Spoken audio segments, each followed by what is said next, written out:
Noong 2018, inilabas ng Philippine Center for Investigative Journalism, PCIJ, sa pamumuno ni Malu Mangahas at Carol Ilagan, ang isang report tungkol sa mga negosyo ng pamilya ni Senador Bongo.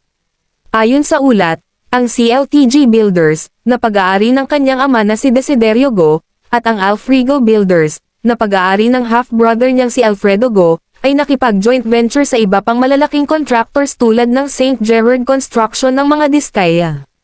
Ang mga joint venture na ito ay nakakuha ng malalaking proyekto mula sa DPWH sa Davao Region, na may kabuuang halaga na umabot sa 4.6 na bilyong piso.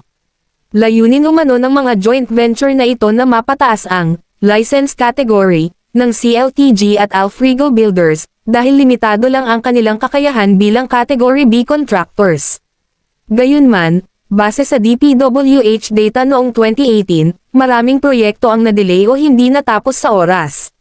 Sa katunayan, lahat ng joint venture projects ng CLTG noong 2017 ay naantala ang completion. Ipinakita ng ulat na sa kabila ng koneksyon ng pamilya Go sa mga malalaking kontrata, hindi naging maayos ang implementasyon ng mga proyekto, na nagdulot ng tanong sa transparency at accountability sa mga government contracts.